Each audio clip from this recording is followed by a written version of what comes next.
le gouvernement Di Rupo, ensemble avec ses autres partenaires politiques, a choisi de geler nos salaires pendant 7 ans.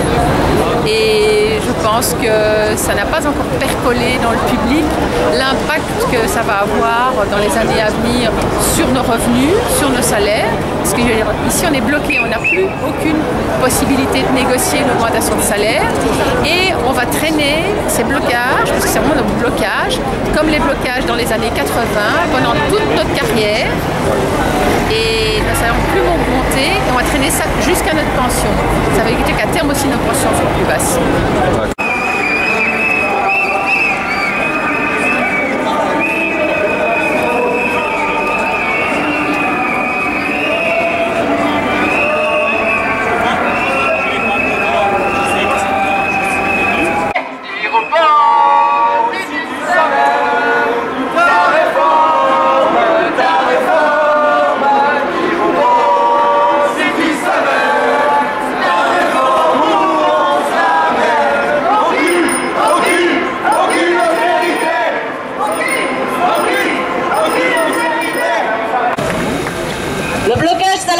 porte atteinte non seulement à la liberté de négociation dans le secteur, mais aura pour conséquence un accroissement de l'écart salarial au sein du monde des travailleurs. Lorsque nous négocions dans le secteur, nous négocions des augmentations salariales forfaitaires pour tout le monde, dans les PME, dans les grandes entreprises et là où nous ne sommes pas représentés syndicalement. Ce sont des négociations collectives. Aujourd'hui, nous ne pouvons plus rien négocier dans les secteurs. Même les améliorations à la marge sont considérées comme du coût salarial. Les secteurs sont de plus en plus muselés. Il y a 4 ans, nous ne pouvions négocier que les écochèques comme augmentation du pouvoir d'achat. Il y a 2 ans, nous étions limités à une marge salariale de 0,3%. Aujourd'hui, rien. Et demain, encore moins que rien, du recul social. Dans les entreprises, on peut encore négocier des avantages liés aux résultats, des bonus comme on dit. Ça c'est permis, mais pour qui? Ce n'est pas dans les secteurs non marchands, ni dans les secteurs du commerce que ces bonus sont octroyés. Mais c'est là qu'une bonne partie des travailleurs ont les salaires les plus bas ou des salaires à temps partiel. Et nous savons pourtant que la relance, elle se fait par l'augmentation du pouvoir d'achat des ménages les moins bien lotis, pas en augmentant les dividendes des actionnaires.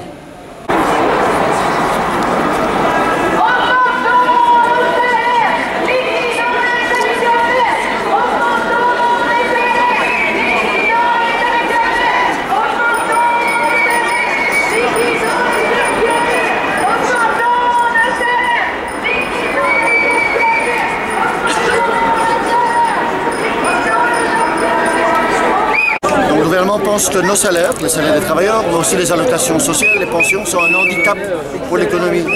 Alors nous, on ne croit pas que c'est ça le handicap. Le véritable handicap, c'est la recherche de profit absolu des patrons, des grandes entreprises et des banques. Donc aujourd'hui, c'est un premier coup de semonce en disant ce Parlement ne doit pas voter cette loi contre, ne doit pas voter la loi du gel du salaire.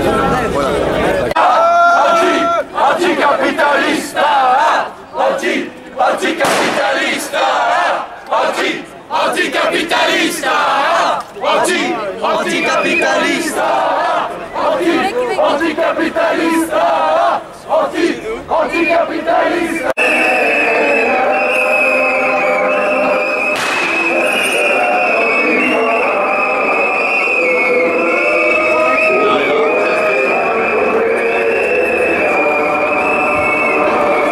C'est leur compétitivité, c'est notre pauvreté. Parce que la compétitivité, c'est la course aux salaires les plus bas. On l'a dit, demain on va s'aligner au salaire allemand et après-demain au chinois. La compétitivité, c'est une manière de baisser nos salaires sans créer de l'emploi, alors que les dividendes versés aux actionnaires, elles, ne cessent d'augmenter. La compétitivité, c'est mettre les travailleurs les uns contre les autres et c'est détruire toute forme de négociation collective. En refusant le blocage des salaires et la réforme de la loi sur la compétitivité, ce qu'on a montré aujourd'hui, c'est que les travailleurs sont unis et qu'on ne lâchera pas aux patrons et aux actionnaires le pouvoir de décider de notre vie. Augmentons les salaires, liquidons les actionnaires. Augmentons les salaires, liquidons les actionnaires. Augmentons les salaires, liquidons les actionnaires. Augmentons les salaires, supprimons les actionnaires. Augmentons les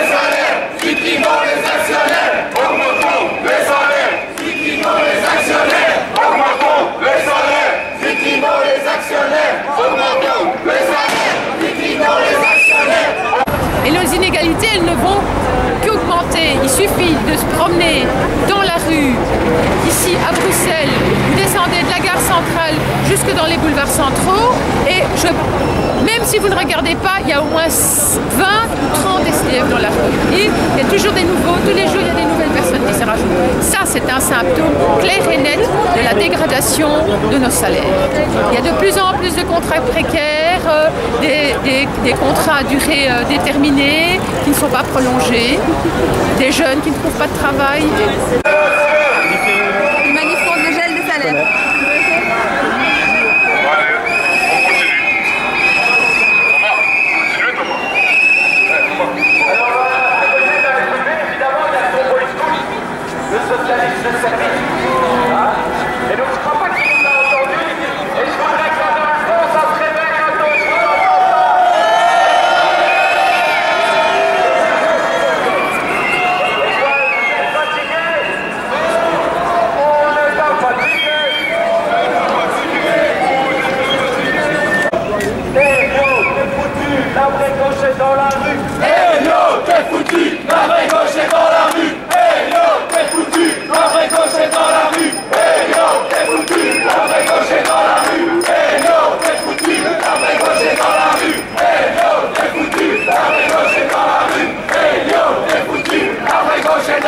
J'entends dans certains secteurs depuis plusieurs années, on peut négocier un tout petit peu, il y a quelques années d'ici.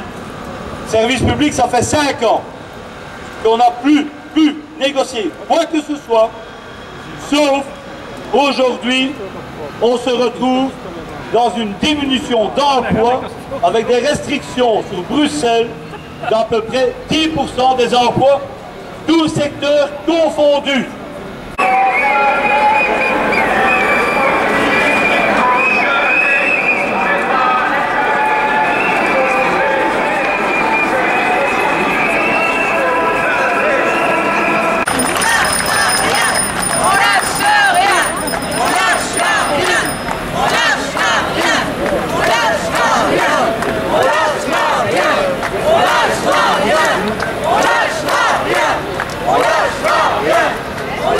Mais nous, on pense qu'il faut d'abord, contre la crise, c'est réduire le temps de travail. C'est qu'il y a tellement de chômeurs, il y a tellement de gens qualifiés, tellement de gens qui ont plein de connaissances qui devraient être mis au travail.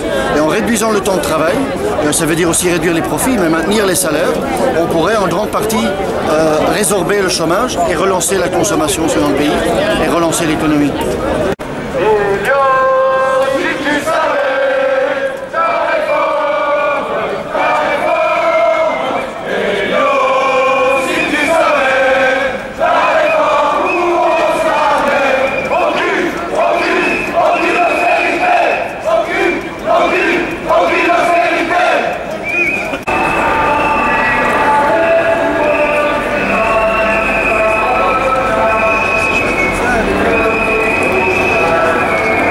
Un vrai capitaliste devrait donner de l'argent pour que les gens puissent gaspiller et pour qu'ils puissent acheter. Donc on est dans une situation contraire où il y a une minorité qui est occupée à s'enrichir et une majorité qui s'appauvrit.